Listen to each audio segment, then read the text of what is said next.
அனைவருக்கும் வணக்கம். 2026 ஆங்கில புத்தாண்டெல்லாம் சிறப்பாக நம்ம அனைவரும் கொண்டாடி இருப்போம்னு நினைக்கிறேன். இப்பொழுது பார்த்திங்கன்னா நம்ம தை மாதம் 2026 பார்த்திங்கன்னா இப்போது தை மாதம் வந்திருக்கு. இந்த தை மாதத்தின் சிறப்புகள் என்னென்ன இருக்குது, மேலும் பார்த்திங்கன்னா இந்த தை மாதத்தில் 12 ராசிக்காரர்களுக்கும் 27 நட்சத்திரக்காரர்களுக்கும் என்னென்ன சிறப்புகள், என்னென்ன பாதிப்புகள், சரிங்களா, யார் உச்சத்தை தொட போகிறார் அப்படின்ற விஷயங்கள் பற்றியும் இப்போ நம்ம இந்த வீடியோவில் பார்ப்போம். இந்த தை மாதம்னா தை மாதத்தின் சிறப்பு அப்படின்னு பார்த்தீங்கன்னா, இது நம்ம ஜனவரி மாதத்தில் 2026 ஜனவரியில் 15ஆம் தேதி தை மாதம் பிறக்குது. அப்படி பார்த்தா வியாழக்கிழமை குரு பகவான் குரு தினத்தில் தை மாதம் பிறக்குது. எல்லாருக்கும் செல்வ செழிப்புகள் ஏற்படும், பொருளாதாரத்தில் மிகப்பெரிய மாற்றங்கள் ஏற்படும் சொல்லலாம். மேலும் பார்த்தீங்கன்னா இதிலே பார்த்தீங்கன்னா இந்த மாதம் தை மாதத்தில் பார்த்தீங்கன்னா 18ஆம் தேதி ஜனவரி 18 தை அமாவாசை வருது. தை அமாவாசை, தை மாதம்னாலே தட்சிணாயனம் முடிந்து உத்தராயண காலம் தொடங்குதுன்னு சொல்லலாம். அந்த உத்தராயணம் தட்சிணாயனம் எல்லாருக்கும் தெரிஞ்சிருக்கும். நம்ம தேவர்களுக்கு இந்த காலை பொழுது, இந்த மார்கழி மாதம் பார்த்தீங்கன்னா லாஸ்ட் மாதம், சரிங்களா, போன மாதம் மார்கழி மாதம் என்னவாக இருக்கும்னு பார்த்தீங்கன்னா அவங்களோட காலை பிரம்ம முகூர்த்த நேரம் சொல்லுவோம். பிரம்ம முகூர்த்தம் முடிஞ்சு இந்த தேவர்களுக்கு இப்போ என்ன இருக்குது, காலை விடியற் காலை பொழுது தான் அந்த உத்தராயண காலம் ஸ்டார்ட் ஆகுது தை மாதம். இந்த காலகட்டத்தில் பார்த்தீங்கன்னா இந்த காலகட்டம் எல்லாருக்குமே, எல்லா ஜீவராசிகளுக்குமே பார்த்தீங்கன்னா இந்த காலகட்டம் தான் ஒரு எழுச்சி மிக்க ஒரு நாளாக இருக்கும்னு சொல்லலாம் இந்த மாதம் முழுக்க. ஏன்னா பல பேர் பார்த்தீங்கன்னா நம்மளே பார்த்தீங்கன்னா புது வீடுக்கு கிரகபிரவேசம் பண்ணுறதுக்கு, கல்யாணத்துக்காக தேதி குறிக்கிறதுக்காக எல்லாம் வெயிட் பண்ணிட்டு இருப்பாங்க. கல்யாணத்துக்காக புதுமண தம்பதிகள் இணைவதற்காக காத்து கொண்டிருக்கக்கூடிய நேரம் பார்த்தீங்கன்னா இந்த தை மாதம் அப்படின்னு சொல்லலாம். இந்த தை மாதத்துக்காக அனைவருமே ஏன்னா கதிர் அறுப்பாங்க, பொங்கல் திருவிழா இருக்குது, உழவர் திருவிழா மிகவும் சிறப்பான ஒரு விஷயம்.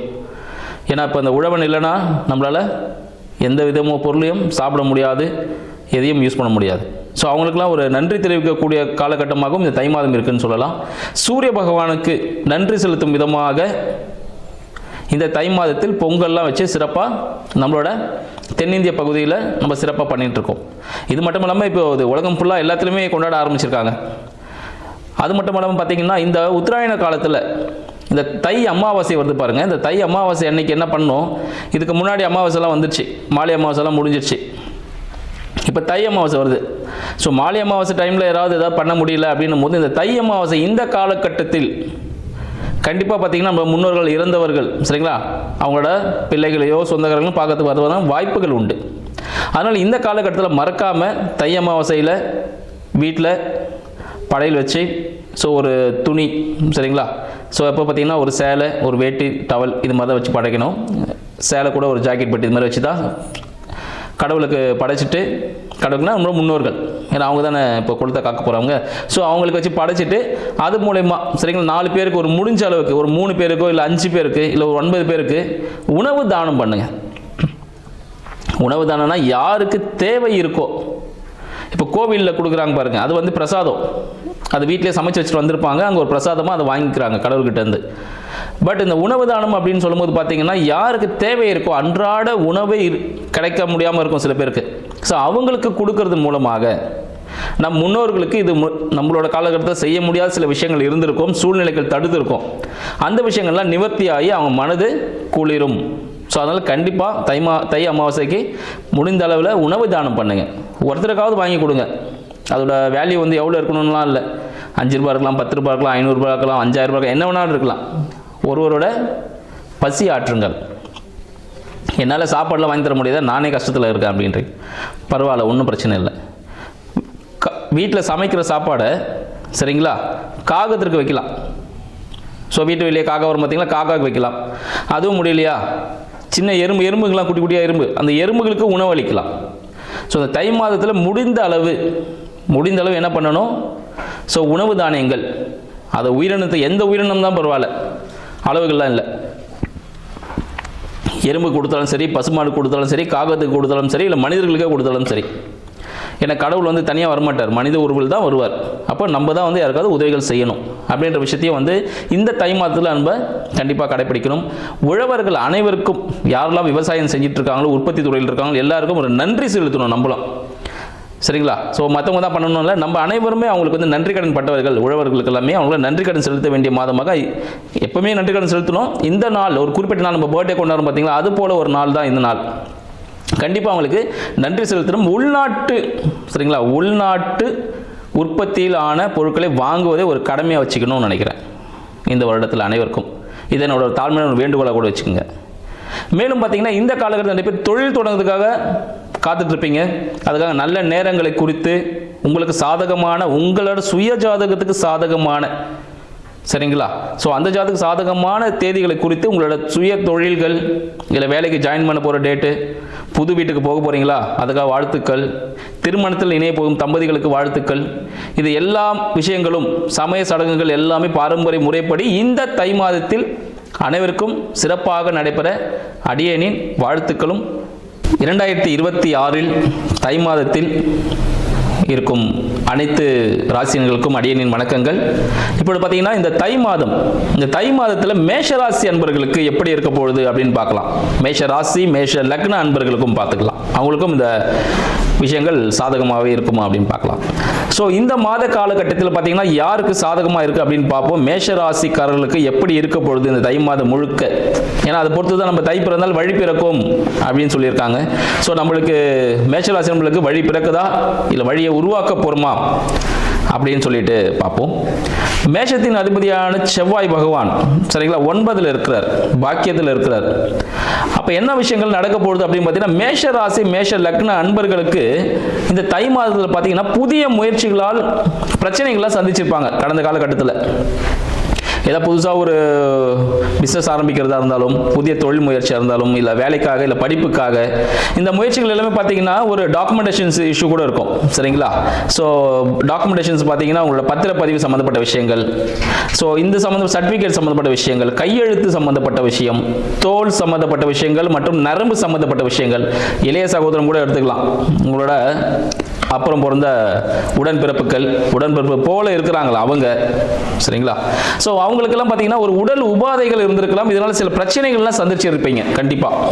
இந்த மார்கழி மாதத்தில் அதுக்கு முன்னாடி தான் சந்திச்சிருப்பீங்க. இந்த தை மாதத்தில் உங்களுக்கு எல்லாமே ஒரு விடியல் பிறக்க போகுது அப்படின்னு சொல்லலாம்.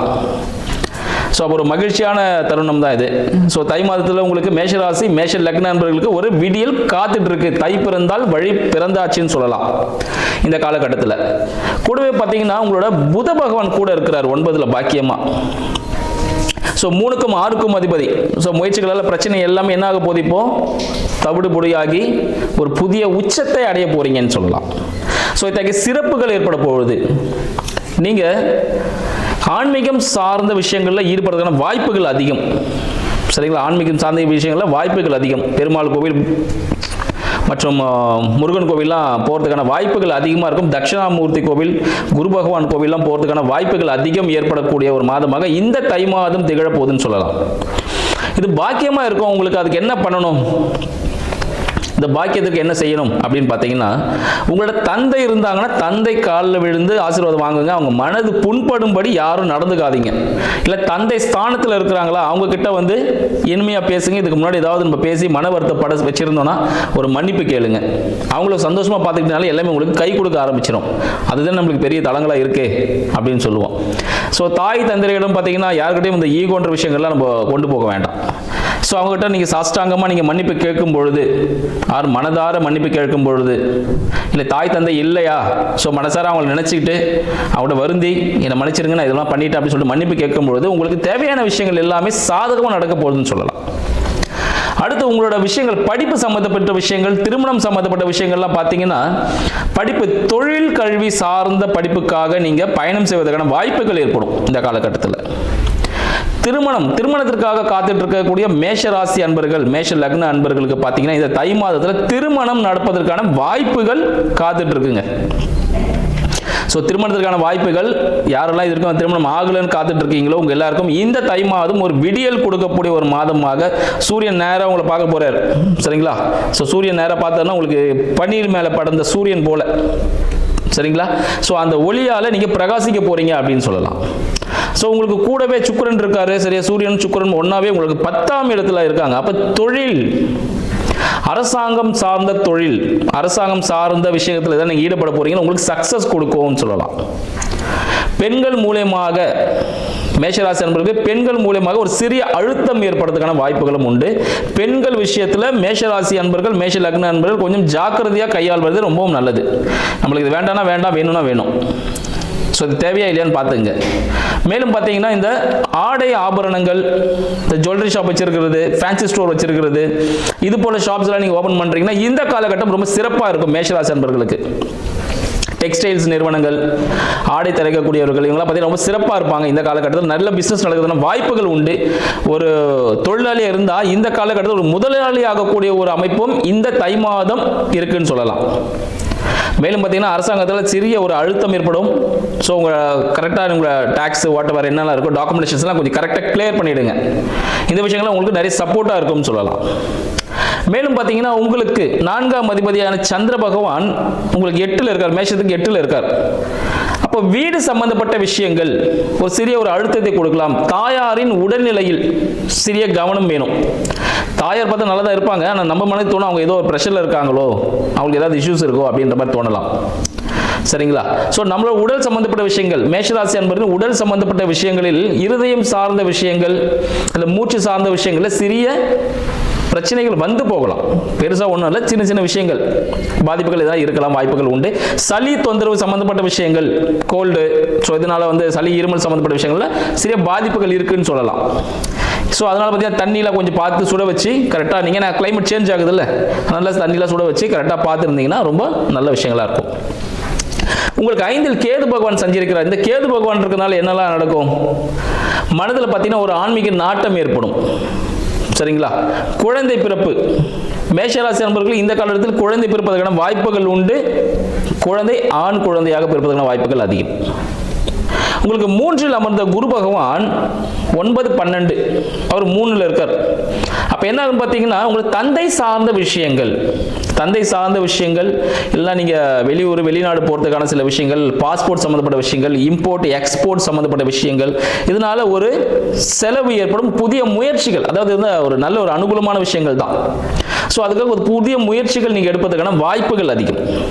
மேலும் தந்தை சார்ந்த விஷயத்தில் ஏதாவது ஒரு மருத்துவ உதவிகள் தேவைப்படுறதுக்கான வாய்ப்புகள் உண்டு. இந்த நரம்பு சம்பந்தப்பட்ட பிரச்சனை, இல்லை சூடு சம்பந்தப்பட்ட பிரச்சனைகள், உஷ்ணம் சொல்லுவாங்கல்ல, அது சம்பந்தப்பட்ட பிரச்சனைக்காக மருத்துவ உதவி, கொழுப்பு சம்பந்தப்பட்ட பிரச்சனைகளும் இதெல்லாம் மறைமுகமாக இருக்கும், இப்போதான் உங்களுக்கு தெரிய வந்திருக்கும். ஸோ இது சம்பந்தப்பட்ட விஷயங்களில் நீங்கள் ஒரு மருத்துவ செலவு செய்வதற்கான வாய்ப்புகள் உண்டு. ஸோ அதில் கொஞ்சம் ஏதாவது சின்ன விஷயம்னா உடனே டாக்டரை போய் அணுகிறது மிகவும் நல்லதுன்னு சொல்லலாம். உங்களுக்கு 11ல் இருக்கக்கூடிய ராகு பகவான், 11நாலே நம்மளுக்கு ப்ராஃபிட்டு பேரின்பம் சொல்லுவோம், அங்கே ராகு வேறு இருக்காரு. ஸோ சுகபோகக்காரகன் அங்கே இருக்கிறதுனால பேரின்பத்தில் மூழ்கக்கூடிய ஒரு அமைப்பு இந்த மேஷராசி நண்பர்கள் இந்த தை மாதம் காத்துட்டு இருக்குன்னு சொல்லலாம். சரிங்களா? ஸோ உங்களோட அடுத்த பிரான்ச்சஸ் ஏதாவது ஒர்க் பண்ணிருக்க, பிசினஸ் பண்ணுறீங்கன்னா அடுத்த பிரான்ச்சஸ் ஓப்பன் பண்ணுறதுக்கு இந்த காலகட்டம் மிக சிறப்பான ஒரு காலகட்டமாக இருக்குது. ஸோ உங்களோட சுய ஜாதகத்தின்படி எப்படி உங்களுக்கு எந்த டேட்டில் நீங்கள் ஆரம்பிக்கலாம், என்ன பேரில் ஆரம்பிக்கலாம் அப்படின்ற விஷயத்தை நீங்கள் கீழே இருக்க நம்பர் வச்சு நீங்கள் பார்த்து கால் பண்ணி கூட நீங்கள் தெரிஞ்சுக்கலாம். இல்லை உங்களுக்கு தெரிஞ்ச ஜோதிடர்கள் மூலியமாகவும் நீங்கள் டேட்டு குறித்து கரெக்டாக பண்ணீங்கன்னா உங்களுக்கு இந்த காலகட்டம் இரட்டிப்பாகக்கூடிய ஒரு காலகட்டமாக திகழ போகுது அப்படின்னு சொல்லலாம். சரிங்கய்யா, எனக்கு விரைய சனி போயிட்டு இருக்கு, எல்லாருமே அங்கே தான் போய் நிற்போம்ல, கடைசியா சனீஸ்வரன் தான் போய் நிற்போம். ஸோ 12ல் சனி இருக்காரு, எனக்கு ஒரே செலவாக போகுது, காலில் அடிப்படுது, காலில் பார்த்தா கால் வலியாக இருக்குது, எங்கே போனாலும் எல்லாமே ஃபெயிலியராக முடியுது, இதே தான் இருக்கும். அவர் விரைய சனினா என்ன பண்ண போறாரு? ஒண்ணுமே இல்லை, நீங்கள் சேர்த்து வச்சதில் எடுத்துக்க போகிறது இல்லை. நீங்கள் என்னெல்லாம் பாவம்லாம் செஞ்சுருக்கீங்களோ அதெல்லாம் கழிக்கிறாரு. அவர் ஒரு நீதிமான், அவர் தெளிய வைக்கிறார்.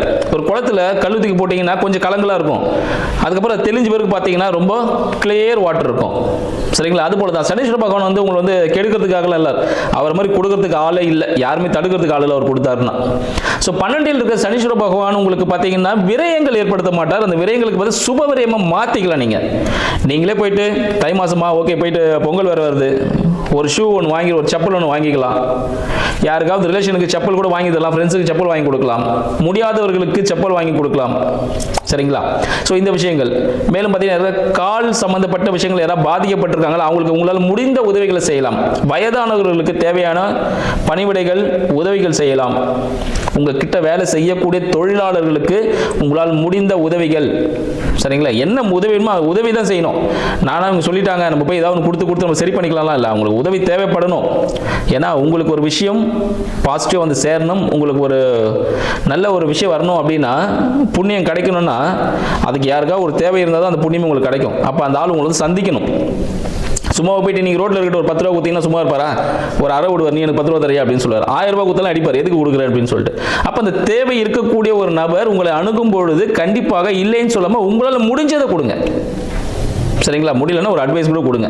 இன்னைக்கு நாளைக்கு கொடுத்துட்றேன் அப்படின்னாவது கொடுத்துருங்க. இல்லை என்ன முடியுமோ, ஒரு பொருள் வாங்கி தர முடியுமோ, சாப்பாடு வாங்கி தர முடியுமோ, வாட்டவர் என்ன முடியுமோ அது பண்ணி கொடுங்க. கோவில்களுக்கு நல்லெண்ணெய் தானம் செய்வது, சரிங்களா? நல்லெண்ணெய் தானம் செய்வது, பேரிச்சம்பழம் வாங்கி கொடுக்கறது, யாருக்காவது எதாவது தேவைன்னா பேரிச்சம்பழம் வாங்கி கொடுக்கறது. வீட்டில் இருக்கக்கூடிய பழைய இரும்புகள் எதுனா இருந்துச்சுன்னா எடுத்துகிட்டு போய் போட்டுருங்க. சரிங்களா? பழைய இரும்புலாம் வச்சிருக்கீங்கன்னா, பழசுலாம் இருக்குன்னா அதெல்லாம் வந்து கிளியர் பண்ணிவிடுங்க. ஏன்னா சனீஸ்வர பகவான் அதெல்லாம் சொல்லுவார், வேற நான் வீட்டில் தான் உட்காந்துட்டு இருக்கேன், இல்லை நீ ஏதாவது கிளியர் பண்ணுறியா இல்லை வச்சுக்கிறியா? ஏன்னா போகும்போது காலில் கீறிக்கும். பழைய இரும்பு தான், காலில் கீறிக்கும், ரத்தம் வரும். அது அங்கேருந்து அப்புறப்படுத்தினா அது என்ன மாறும்? கடையில் போட்டிங்கன்னா காசாக வரும். ஸோ சுக்கிரன் உள்ளே வந்துடும். ஸோ எப்படி அந்த விஷயத்தை நம்ம பயன்படுத்த போகிறோம் அப்படின்ற விஷயங்கள் தான் இருக்குது.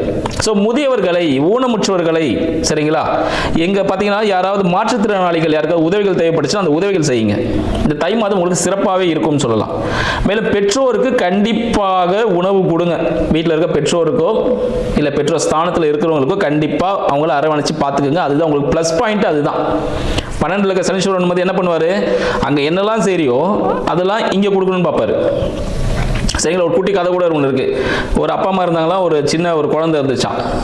அந்த அப்பா அம்மா அவரோட அப்பாவுக்கு சாப்பாடு ஒரு சட்டியில் எடுத்துகிட்டு போய் கொடுத்தாராம். கொடுத்துட்டு பிறகு அந்த தாத்தா இறந்துட்டாரு. அந்த சின்ன குழந்தை சொல்லிச்சான், அப்பா அந்த சட்டியை கொஞ்சம் எடுத்து வைப்பா பத்திரமானு.